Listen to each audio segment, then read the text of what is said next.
It's Jim Check with Scott Deedles in the Bitcoin Show. Happy New Year to you, because it's our first show of the new year. Back, yeah. We haven't done a show for a while. You're away, I was away, everybody's away. I was in Tokyo, and lots going on though in the Bitcoin world. Davos, big meeting of the finance minds, tech, everything, world leaders, tech. Everybody was there. Yeah, lots of mentions of Bitcoin and future of finance, all kinds of stuff. Brian Armstrong, who's the CEO of Coinbase, which is one of the biggest publicly traded crypto companies, was on stage with a bunch of central bankers yesterday, the day before. Yeah, it's interesting times. Bitcoin has been following these 4-year patterns for the entire time that it's been in existence, basically, and typically that 4-year pattern has ended with a blow off top each time. So there was a big blow off top in 2021 and 2017 and 2013. And, a lot of people in the space were expecting something like that to happen over the course of, the second half of 2025. It didn't. I mean, there was a new all-time high that happened in October was the last time Bitcoin hit an all-time high, was October, around 125,000 US, which was something, but it wasn't like, the kind of cycle pattern that we've been accustomed to seeing. And so I think there's been a lot of wondering now as to whether the market structure has just changed and is Bitcoin entering a bear market period and there just wasn't a blow off top? Is there maybe going to be one that's happening later? Because the other thing that has also typically been correlated is that Bitcoin rallies tend to follow gold rallies. And I don't have to probably tell you, Jim, you might be aware that the gold price has gone up a little bit over the last 60 or 90 days. So gold and silver are literally on fire. And silver has been, silver bulls have been waiting. Hey, it's like a stopwatch works every now and then, right? And silver bulls have been waiting forever for this silver rally. And finally, they've been rewarded with this huge move. And I've been a big silver fan for a long time, but... Yeah, vindicated, and I think it's a good lesson, even for the Bitcoin people, because, investing is different than gambling. And, if you're going to have a position and hold it with conviction, there's a chance that it is not going to move on a time frame that you might, prefer. Silver bulls were waiting for like 40 years for a move, for a reprice. Literally, since the Hunt brothers, really. I mean, there was one move there back, and I think... what was it? It was like in 2010 maybe or something like that, or 8. I don't have a chart in front of me, but it did pop like it was for a day. And at that point I sold, because I'm a big fan of silver and gold, and I sold all my gold at the time, right at the peak. And somebody said to me, "You topped it. You timed that perfectly." And I tried to unload silver at that time because I thought it was too fast. But I mean, it popped and it was gone. Like it was like there was no selling. I mean, it was just basically like a one day thing. But this time, silver looks like it's going to hang on to its move for a while. I mean, it looks pretty strong. And you talk to people who are into silver, and the industrial use right now demands are outstripping what the clearinghouses can even store, right? So I think that there's price discrepancies too in the world. Like, I mean, you can do some arbitrage on silver if you're a little sophisticated. I mean, some of the markets are off $5-6, so you could actually buy it and sell. It's almost like the yen carry trade, right? You could buy it in one market, sell in the other. You had to be a bit sophisticated to kind of pull that stuff off. But when you get those price discrepancies, that shows you that the market's not balanced, right? And those are opportunities for lots of people. Yeah, and I think back to like the comment about Davos and what's going on at the World Economic Forum. The price of gold and silver is 1,000% relevant to the kinds of things that are being discussed there, because the metals markets are sniffing out like a structural concern with government debt, fiat currencies, and Bitcoin is another one of those assets that falls into that category, right? It is a debasement trade. It's a currency protection asset. And the world's concerned. And I think, some of I think Larry Fink, and might get some of these guys wrong. Larry Fink he's one of the co-chairs of the WEF. He's a lot better than Klaus Schwab there, who sounds pretty Yeah. sinister. But Larry Fink, one of the, like the manager of BlackRock and that. I mean, they're all pretty pumped on Bitcoin too. So when you have those guys that are these guys are the kind of like the financial wizards in the background that have been kind of running this financial machine.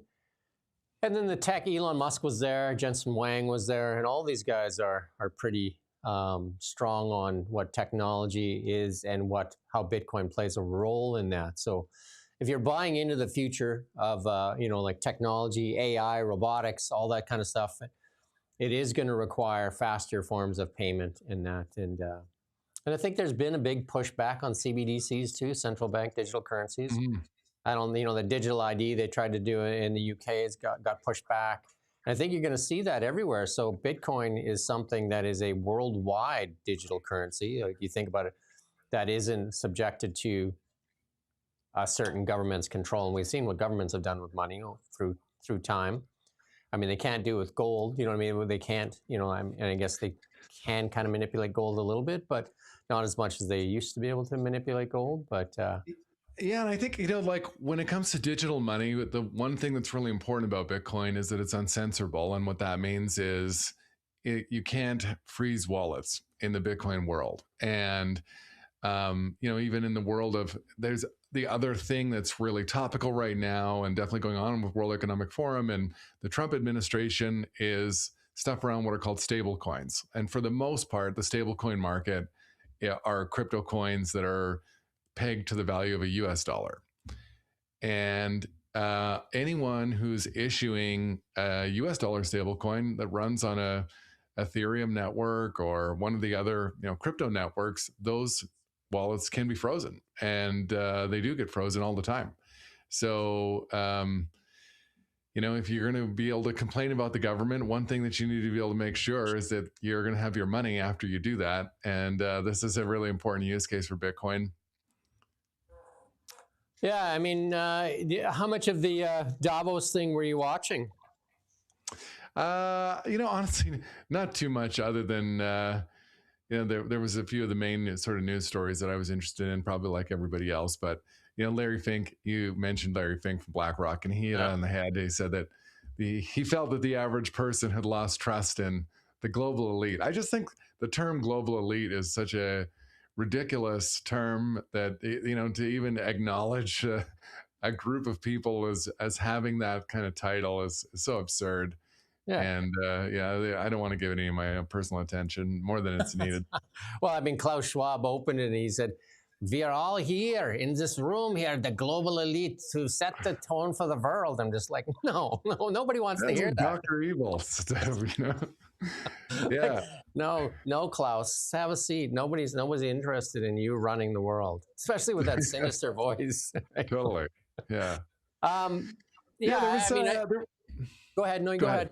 No, you go.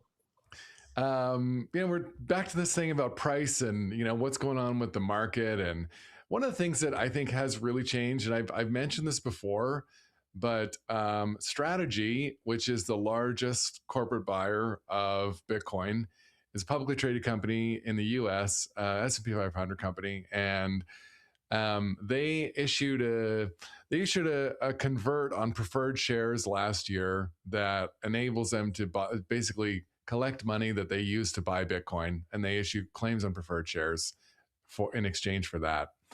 And that product has been really successful for them. They're using it to buy tons of Bitcoin. And last week, or it could have been this week, they bought another 22,000 Bitcoin, which these are humongous numbers. That's like billions of dollars of Bitcoin. And so the profile of who's buying Bitcoin right now is really changing. And I think what that's doing is really putting a floor on, we used to see these really catastrophic dumps in the Bitcoin price. Whereas, if it dropped 5%, it could go to 20 in a day. And now, you still see sell-offs like in the last few days, it was up to 97, 98,000 US. And today maybe it's trading around 90. but the volatility does seem to be compressing, and it seems to be creating higher floors. Yes. So yeah, so that's sort of But one thing that I'm watching. I think you and I talked about it, when the ETF started and they started to financialize Bitcoin, we said that Mm, the trading range would get tighter, like it would just get tighter because, like it's there's so many instruments now that are being used for mhm, Bitcoin, and the I guess the breadth of the investors are in there too. So I said that you're going to lose some of that volatility, but it's going to give some stability to the price as well because mhm. there's more people in the market. So, but like for some Bitcoin dreamers, you would say like they lost that huge spike that they're always waiting for, but you also lose the huge troughs, right? So and that brings in more stability. So that helps the bigger the Black Rocks and the other people that they will move more institutional money into something that doesn't swing that wildly, right? Because you don't want an asset that swings 90% in 3 months, right? You want something that is more like they want something that kind of like climbs, right? Like over Yeah, time. yeah, yeah. Volatility is good for some, but not for pensions or Yeah, long term asset holders. Yeah, great for speculators, right? And then that's what and I mean, you and I have been doing this with you for now. It's got to be over a year and a half or 2 years. Like, yeah, and I said back then that Bitcoin was a great speculation, not much of an asset. But like Bitcoin has turned into an asset and less of a speculation, and we see that reflected in the price, right? It's more of an asset now, less of a speculation for people if you look at it from an investment perspective, right? So yeah, people, totally. more people will look at it as an asset now than they used to look at it as a speculation, right? So I think that's the big thing. You know what I mean? Like, and if it hangs on to this thing, when it lost 100, I knew that it would drop. Because that's those what's called Psychological. psychological markers, and then it's going to have trouble breaking that 100 again. Once it goes to 100, it might punch through a couple times, and it's just going to. But once it gets over 100, it probably has some room to run again. Technically, like if you look at some of the technicals. And again, if you want to study technicals, go look at the gold chart too, right? I mean, you just look at some of the psychological numbers. When it falls off, people are like, oh, well, that's the end, right? And I saw a lot of people that were, because I know a lot of silver bulls, as silver hit 90 and then it fell off, people are just like, I'm out, I'm selling everything. It's over. And then, of course, then it goes back up and then they're just like, ugh, right? So, I mean, you have to, Yeah. if you're a trader, you could pull out all your hair, right? You're obviously a trader, right? Not a very good one.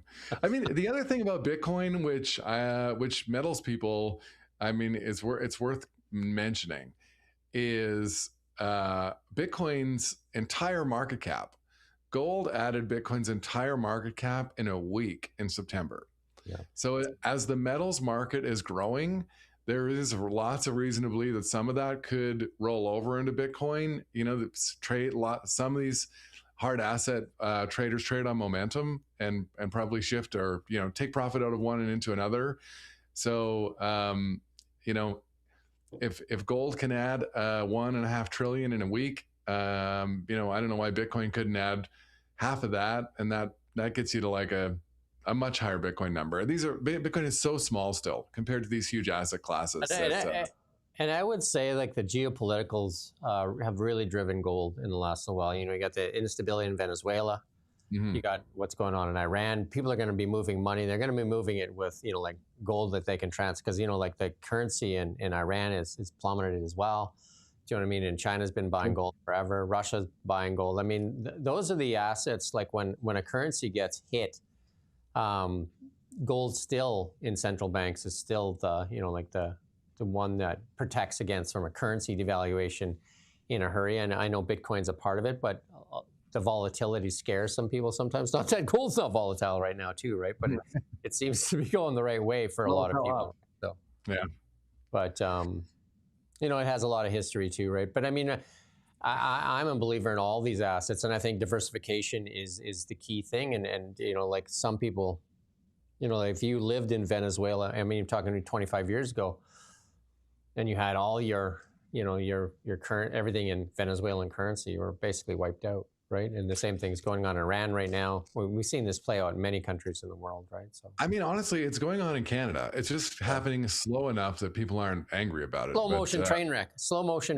right? Like it's painfully slow, and not that we want it to go any faster, but it's And like, and I say Scott also runs Block Rewards, so it's a payroll savings fund. And he's also the sponsor of the show here.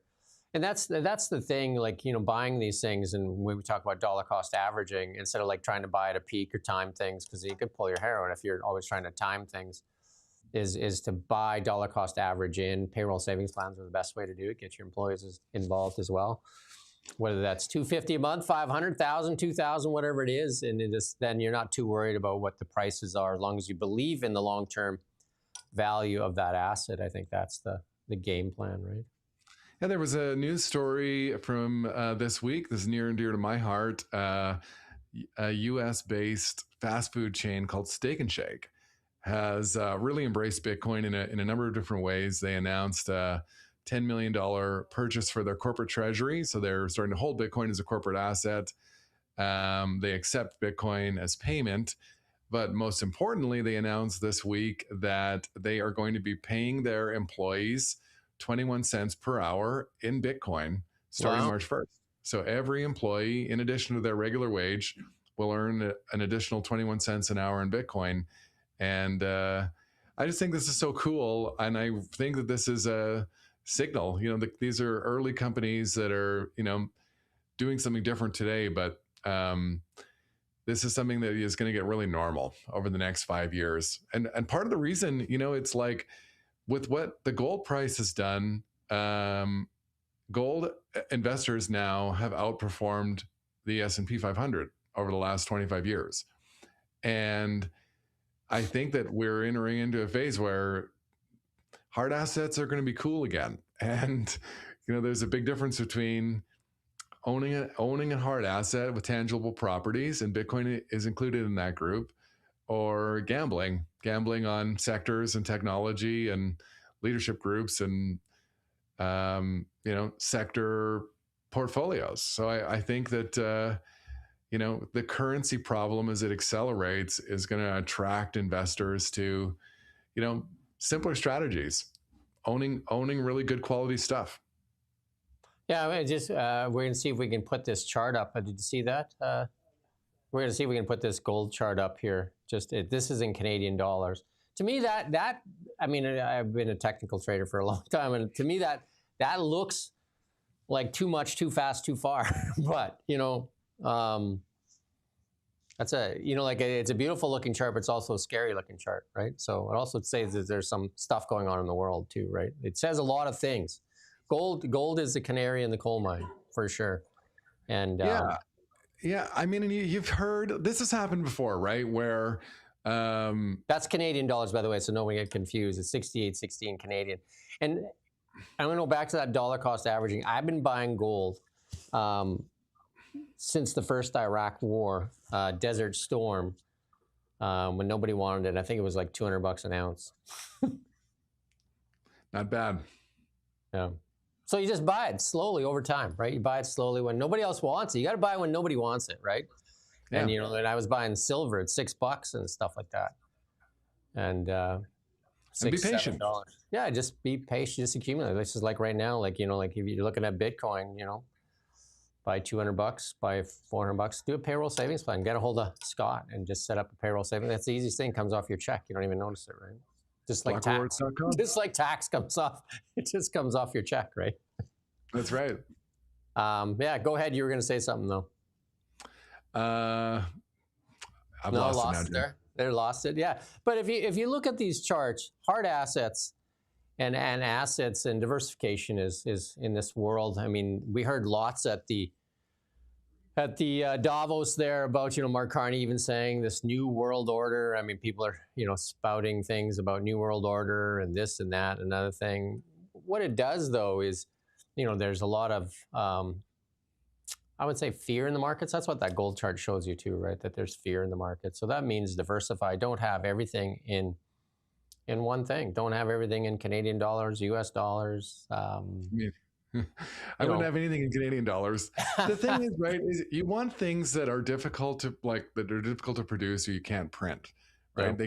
Gold is going up right now because it's hard to source and there isn't a lot of it, and it has a low stock to flow, which means that as a percentage of the total amount that exists, the new amount that gets mined every year is like 2% of the total supply.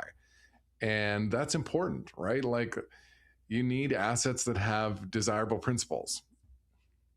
Yeah, and it's the other thing you brought up is the betting markets too, like poly markets, and I use poly markets a lot when we do a 2-hour news show every day called The Really Big Show, 9 a.m. PST every day. I mean, there's a little plug for myself.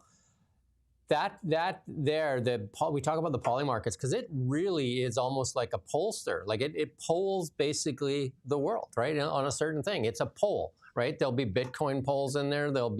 It's basically a futures market on almost anything, whether that's on a football game or whether that's on who wins an election, on the price of Bitcoin, the price of gold, almost anything. And back in the day, you would bet on like orange juice futures or silver futures or different things. But now you can basically buy a futures contract in anything. Yeah, I mean, and it's just going to get more and more that way. I think it's. And what helps in that is poly markets takes Bitcoin as well, right? They actually take they take Ethereum, they take Bitcoin. They're actually part of this ecosphere of like this technical trading of money, and that's what you're going to see as Bitcoin becomes more accepted in the transactional world. I think that's really going to change. We're seeing the launch of robotaxi. Elon Musk there was also at Davos there and talking about Optimus, and he said they're going to start manufacturing Optimuses right away. Robotaxis rolled out in a couple cities in the U.S. already, and it's going to be kind of like a seamless transaction kind of thing. As you get into a vehicle, it's going to take it out of your Bitcoin wallet or whatever transaction you have, right? Because there's the swiping credit cards and that is going to be a thing of yesterday, really. Plus the amount of money that they take from you, like 3%, you know what I mean? Like there's way too much fat of the calf that the banks are taking. We're even seeing that with Trump when he put out that thing where he's going to cut the interest charges that he's costing to the consumer, right? When they rack up large debt, because credit cards to a lot of people are debt. Some people they're just a device to pay, but to most people they're a debt burden, right? High interest debt, yeah. Yeah, a high interest debt. It's just an anchor. Basically, tie that chain around your neck and then throw it in the lake, right? Because that's totally. That's what it is, right? And they give you easy money. So whereas a Bitcoin world, there's less transactional costs, faster, and you spend what you have, right? So yeah, lots of benefits, and I don't know, lots going on in Davos, though. It'll be interesting to see. Is there any big events coming up for Bitcoin? Like anything that you see in the future, like in the next little while, any catalysts that are out there? That's a good question. As far as like things that could happen, the next Bitcoin halving is still quite a ways away. So nothing on that front. The biggest Bitcoin conference in the world is happening in April in Las Vegas. So that's kind of the next big event. I'll be there as a speaker. Nice. And yeah. How is Ken Sim doing in Vancouver? Because he was going to make Vancouver the Bitcoin capital of Canada. How's he making out with that? Yeah, we're rooting for Ken. I think like a lot of politicians, I think Ken is going to have to secure his next term before he can make any serious headway on that venture. You were on stage with him, weren't you, just recently as well? Yeah, that was at the end of last summer. I mean, the thing about, Vancouver's just like Kelowna. We have, the leadership in these places has some pretty significant problems to try and tackle. And as much as I think I'd love to see us be able to pay our property taxes in Bitcoin, there are a few higher things as a citizen of Kelowna I'd rather see fixed first. Yeah, we do have a few issues for sure that need to be, we need to fix a few holes in the dam. We need a few more fingers to plug some of that stuff there. But if you have any questions for Scott, you can go to blockrewards.ca, is it? We're on the .com as well now, but .ca will still get you there. There you go. So you can blockrewards.com.ca, and then you can ask Scott questions, or you can ask about how you can set your company up to do payroll savings plan. There you go. There's the website right there. That's what it looks like. And There you go. If you have questions as well. Yeah, if you're listening and you want to learn more, I'd love to chat. And then until, I guess that's good enough for today, though, on the Bitcoin show. I guess we're looking for something that breaks this over 100. It looks like it was going to take a run, though. I mean, I'll leave it at that. It looked like recently that, and then that Greenland thing showed up because it looked like it was building some momentum. And then Greenland spooked the markets, right? Like the stock market sold off and Bitcoin sold off. It seems to be, Bitcoin was tied to gold a little bit, but then it seemed to decouple. And now it's tied to the stock market a little bit and sell-offs, but it hasn't had that upswing yet. So what is driving Bitcoin right now, right? So yeah, there was a big CME gap to fill at 88, which it did touch yesterday. And sort of since then, it's been hovering around 90. And I was with you. I thought we were going over 100 the other day. The Greenland thing seemed to kind of tank everything, and metals did sell off on that day as well. Yeah, I'd watch for a catalyst. That's what I'd watch for. Watch for a catalyst, a positive catalyst, because to me, technically, from my past experience, technically, it looks like it wants to go. It just needs the catalyst, and I think the catalyst was there, and then all of a sudden, the Greenland showed up, and then because traders take money off the margins. You know what I mean? Like, so they're just saying they're playing that momentum and the algorithms. I mean, if you have some time, use ChatGPT and see what the algorithms do. They are so smart. My buddy did it for junior mining stocks, and they're going to identify bots in there and everything, right? So they can see the computer trading, and they spot weakness, and they will jump on that weakness and they will push it down. And then they'll see strength. So watch. The big thing you want to watch for is catalyst if you're a trader. Just watch for a catalyst, and the catalyst will start moving. And then lots of times those bots will just get out of the way and let it run, right? Do you know what I mean? They'll just let it go, open the door for it, and see how far it'll go, right? So, and I think that's what's going on with silver right now too. Just let it go, right? Just let it go. Buckle up. There you go. Buckle up, bumpy ride. And poly markets. Take a look at that as well. Bitcoin, gold, silver. All that. And I'm Jim Check with Scott Deedles and the Bitcoin Show. And we do thank you for watching.